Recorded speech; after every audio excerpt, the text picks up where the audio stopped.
Olá, sou o professor Ivo e hoje nós estamos aqui com a minha amiga, psicóloga, grande profissional, Emilene Frigato, que é especialista em psicologia analítica, e hoje nós vamos tratar de um tema muito interessante, que é a caixa de areia e a sua relação com a educação. Então, eu, em primeiro lugar, Emilene, queria te dar as boas-vindas aí. Obrigada. E queria saber o que é a caixa de areia.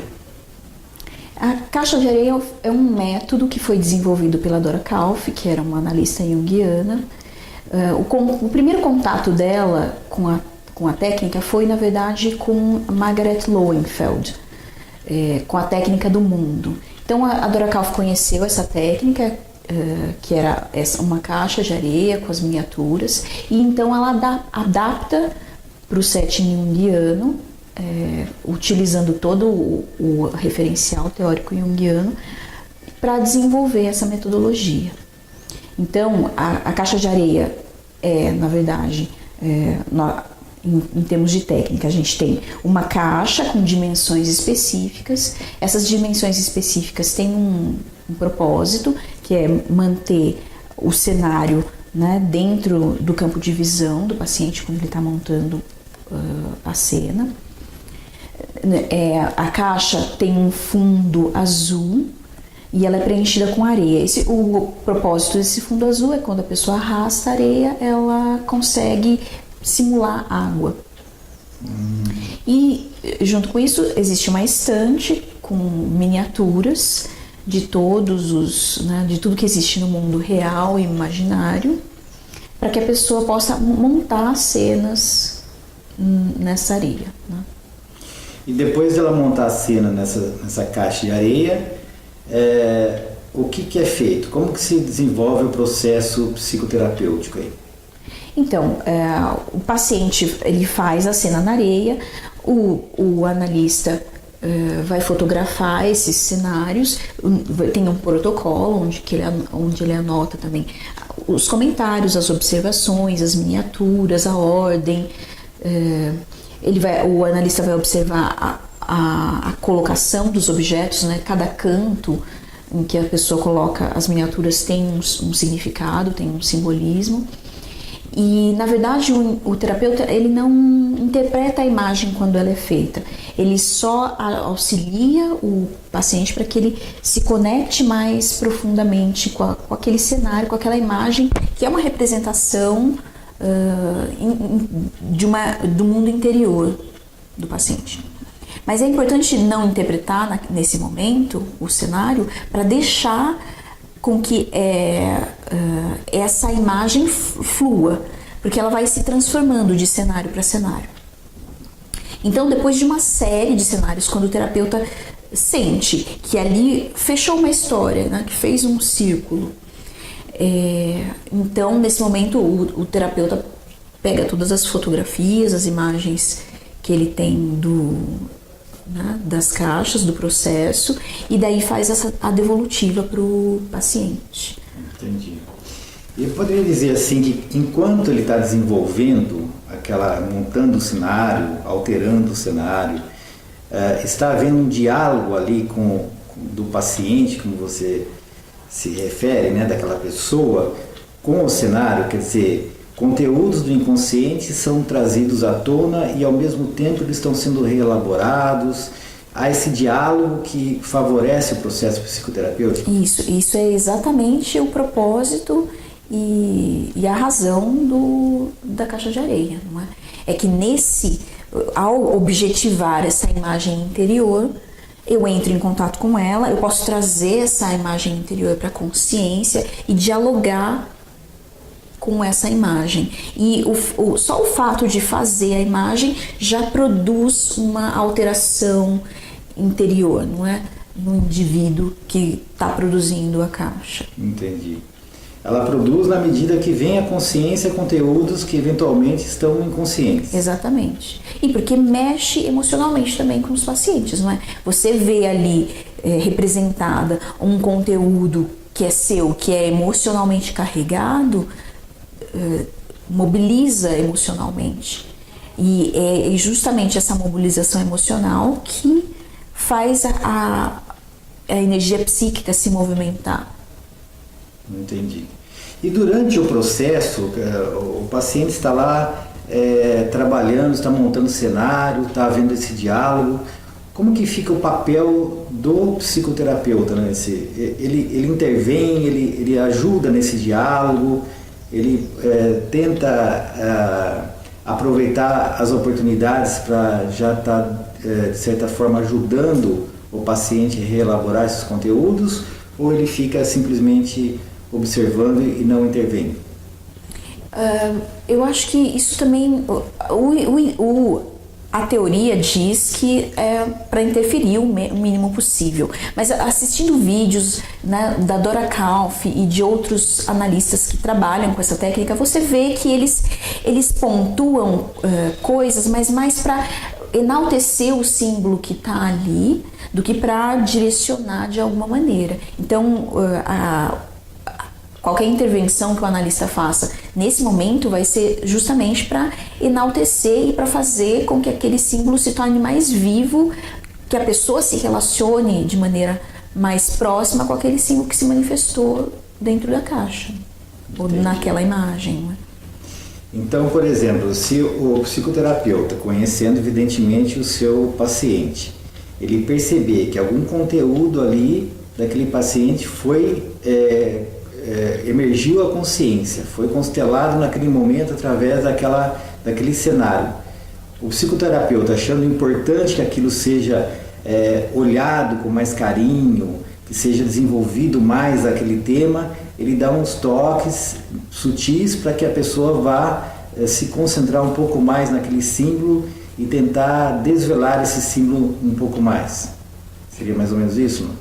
Eu acho que ele vai falar, mas dentro da linguagem simbólica que é a caixa, para não interromper o processo que está acontecendo, porque é importante a gente ver esse processo se manifestando de uma caixa para outra, porque essa mudança físico-psico-anímica vai acontecendo e você vai vendo ela acontecer dentro da caixa. Então essa intervenção ela tem que ser muito delicada, não é? Tem que ser uma intervenção que faça com que a pessoa realmente se conecte mais com a caixa, mas que ao mesmo tempo não interrompa o processo que está acontecendo ali. Entendi. Nós poderíamos dizer que esse método ele é essencialmente não verbal, então é mais uma coisa que deixar o paciente expressar seus símbolos.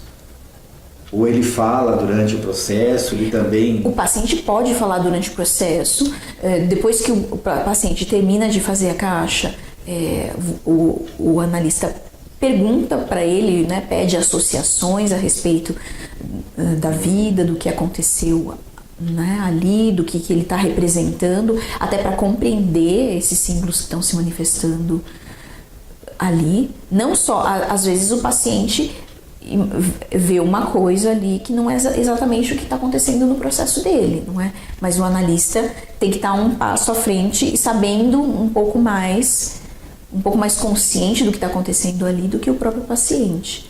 Esse processo não verbal e simbólico, né? Que seria essencialmente não verbal e simbólico, mas existe essa interação. Existe a interação, mas é um processo não verbal e simbólico. A técnica é não verbal e simbólica. Não é? Apesar de ser elicitado no final, quando a pessoa termina, que ela expresse alguma coisa, por exemplo, em casos de crianças, as crianças em geral, elas não gostam, não querem explicar o cenário delas, não é? Então, mas as crianças já vivem nesse mundo simbólico. Então, para elas é automático ficar no mundo simbólico e já resolver a coisa ali. Para o adulto não, o adulto ele já se afastou um pouco mais do mundo simbólico e ele está muito mais no nível da consciência, então às vezes essa conversa depois da caixa é importante para que o adulto consiga mergulhar nesse aspecto simbólico da caixa, porque senão o adulto acha que aquilo, né, não é importante ou não revela nada sobre ele. Então, essa conversa depois é importante nesse sentido, de fazer o adulto mergulhar um pouco mais naquele mundo simbólico das imagens que estão aparecendo ali. Entendi. Eu tive uma conversa com uma pessoa uma vez e ela me contou que o psicólogo dela, o terapeuta dela, propôs que ela fizesse uma caixa de areia. Mas ela não entendeu o processo e refutou, não quis participar. Já uma criança, ela, como uma brincadeira, talvez seja mais acessível, seja mais fácil. Existe, quando a gente for, por exemplo, quando o psicoterapeuta vai empregar essa técnica, existe a diferença de abordagem para a criança e para o adulto? Por exemplo, o adulto você chega a explicar qual que é o processo para fazer sentido para ele participar da atividade, e para a criança é uma outra forma. Como você chega nesses diferentes públicos, na criança e no adulto? Na criança é natural, não é? Como qualquer técnica psicoterapêutica para a criança vai a partir da brincadeira, porque a criança vive nesse mundo simbólico. Então é muito natural para a criança se aproximar da caixa. A caixa é mais uma brincadeira que ela está fazendo. O adulto, como já está no mundo mais racional, para ele é mais complicado, não é? Ele quer entender para que ele vai fazer. Então, às vezes você tem que explicar, e você tem que fazer essa explicação que eu te dei, né, desse processo, que tem um processo que está acontecendo ali, que é inconsciente. A pessoa, de alguma maneira, em consciência, ela tem que topar entrar nesse processo que é inconsciente, que é simbólico. Existem pessoas que vivem uma dimensão mais simbólica, então para elas é mais fácil entrar na caixa.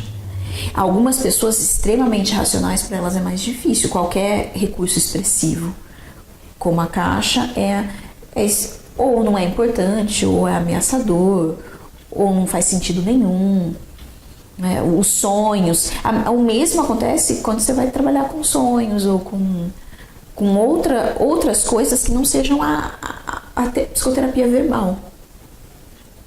Então, dependendo do temperamento do paciente, ou como se costuma dizer na psicologia analítica, do tipo psicológico do paciente, ele pode ser mais adequado ou mais fácil de assimilar do que um outro tipo psicológico. Na verdade, as pessoas mais racionais, elas se beneficiam muito se elas topam entrar nesse processo, porque é exatamente essa a questão delas. Está muito no racional, não é? O Jung fala, o processo de individuação é conseguir exatamente a comunicação desse eixo ego-self, da consciência com o inconsciente. A caixa de areia proporciona isso. Se eu estou muito aqui na consciência, estão acontecendo coisas aqui que estão me influenciando e eu não estou me dando conta. E a caixa ajuda a fazer essa comunicação do inconsciente, assim como os sonhos, a análise dos sonhos, aprender a compreender a linguagem simbólica dos sonhos. Então, apesar de haver uma resistência maior dessas pessoas que são mais racionais, elas, quando elas topam racionalmente, né, dentro do mundo racional delas, tá bom, vou confiar nisso que o terapeuta está falando e vou mergulhar nisso aqui, vamos ver o que vira, né, vamos ver o que dá. Essas pessoas se beneficiam bastante. Interessante. E daí vai muito da relação de confiança, como você falou, né? É um processo de conquista dessa confiança. Uma coisa interessante que eu estou observando aqui, pela sua explicação, é que a caixa de areia, ela acaba tocando aspectos mais sensíveis, mais doloridos, né? Conteúdos mais doloridos aí do inconsciente, de uma forma mais indireta, né? E talvez isso favoreça o processo de investigação, da própria investigação, do autoconhecimento e, consequentemente, a solução desses conflitos. Muito importante essa sua colocação, porque realmente a caixa ela consegue burlar algumas defesas do ego. Não é? O ego se defende na psicoterapia verbal, ele está sempre se defendendo. E ali na imagem, os mecanismos que naturalmente o ego utiliza para se defender são diluídos, porque eu não consigo esse controle ali. É um espaço diferente. Então, a gente consegue acessar material e trabalhar e mexer com material que só com a psicoterapia verbal é bem mais difícil por conta das defesas.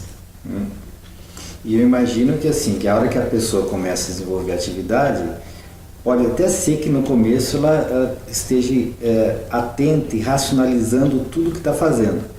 Mas depois que ela começa a relaxar e a entrar no processo, muito conteúdo ele se expressa espontaneamente. Então aí que tem a oportunidade do inconsciente estar mais presente, mais sendo revelado, expressado naquelas atividades, né? E como a técnica é uma técnica inconsciente, por mais que a pessoa tente controlar, ela vai pegar alguma miniatura ali inconscientemente que revela alguma coisa sobre ela. Mesmo que ela ache que ela está controlando o que está aparecendo ali na caixa, o inconsciente é como sonhos, não é? Os sonhos manifestam realidades interiores que para a mente consciente não fazem sentido nenhum. Então ele pode pegar uma peça achando que não tem nada a ver e tem tudo a ver com a dinâmica ou com as imagens interiores que essa pessoa, né, as questões que ela está vivendo. Então na prática tem a caixa de areia, é uma caixa só, normalmente como que é? Então, em geral, a gente tem pelo menos 2 caixas, para que o paciente tenha a possibilidade de... uma a gente deixa para que a pessoa possa molhar e modelar a areia. E a outra sempre vai estar seca, porque chega o próximo paciente, ele tem que ter a oportunidade de usar a caixa seca, se ele preferir, se ele não quiser a caixa, né, a areia molhada. E é muito poderoso também esse fato de molhar e modelar a areia. Muitas vezes um cenário pode ser feito só com essa modelagem da areia, sem nem utilizar as miniaturas. E por que areia? A areia é pedra moída, é um material arcaico, muito antigo, não é? Que remete a coisas muito arcaicas. Então, no momento que a gente utiliza a areia, a gente está mobilizando essas forças. A própria sensação de estar mexendo com a areia remete a conteúdos mais arcaicos. Mais arcaicos. Interessante. E daí tem a estante com os personagens, Isso. Daí na estante a gente procura ter variedades de miniaturas em todas as categorias, não é? Veículos, animais, pessoas fazendo atividades diferentes, árvores, natureza, né? Animais míticos, não é? Figuras míticas, mitológicas, fantásticas, né? Tudo que faça parte do mundo concreto e do mundo imaginário, imagético, fantástico, não é? Da mitologia, dos contos de fadas. Essa variedade permite uma variedade de expressões dentro da caixa, permite que a pessoa coloque ali muito conteúdo diferente. Muito interessante. Bom, nós conversamos até agora e vimos que tem um processo psicoterapêutico, né? Na medida que ele traz conteúdos inconscientes para serem reelaborados, serem assimilados pela psique, integrados, né? E isso gera, eliminando esses conflitos, a gente vai gerar maior inteireza do ser, mais saúde, mais lucidez, enfim, uma qualidade de vida melhor para o indivíduo como um todo. Você acha que existe um caráter educacional na técnica, no método da da caixa de areia? Houve um congresso internacional no qual foi apresentado um trabalho em que eles estão utilizando a caixa de areia, mas aí eles mudam um pouco o nome e chamam de bandeja de areia, sand tray.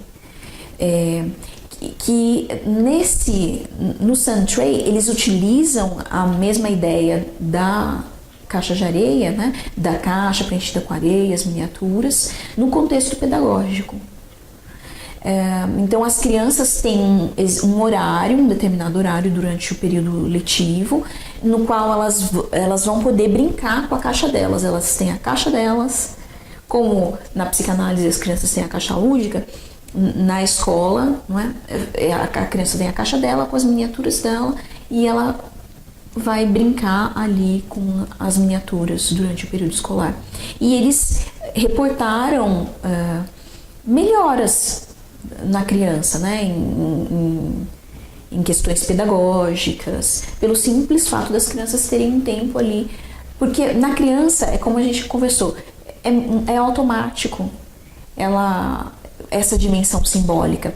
E quando as crianças estão brincando, ou quando elas estão ouvindo um conto de fadas, ou assistindo aquele desenho pela 10ª vez, elas estão acessando um mundo simbólico interior dentro delas e elas estão resolvendo conflitos interiores. Problemas, questões, dificuldades. Elas estão fazendo isso o tempo inteiro na brincadeira.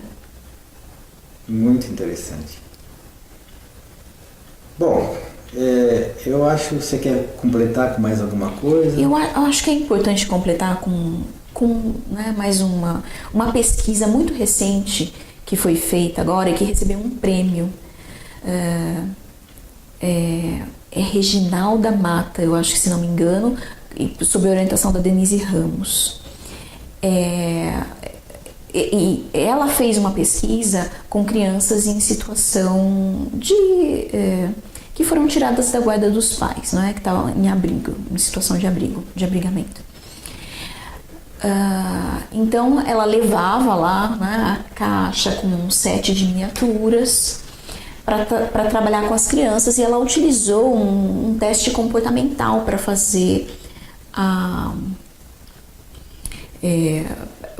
um teste comportamental que analisa alguns fatores do comportamento da criança. Então ela aplicou esse teste antes das sessões com caixa de areia e depois.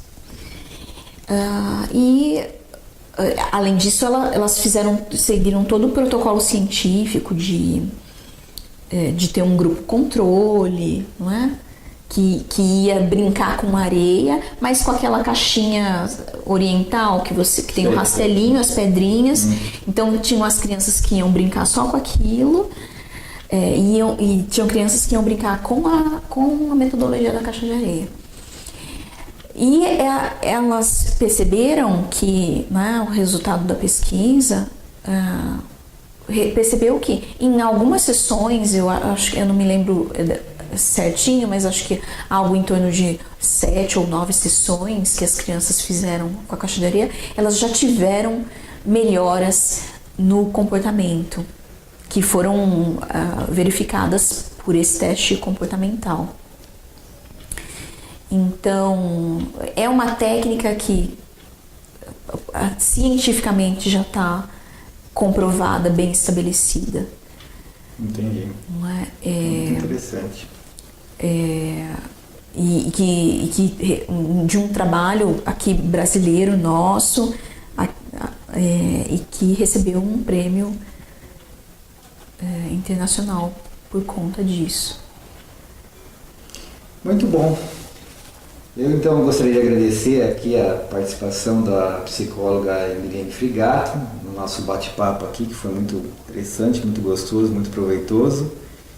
E estamos aí à disposição para qualquer dúvida, esclarecimento. Mande a sua dúvida, manda o seu comentário, que a gente vai estar, na medida possível, respondendo aí. Tá ok? Milene, muito obrigado. Obrigada, Molina. E até nosso próximo bate-papo. Até mais.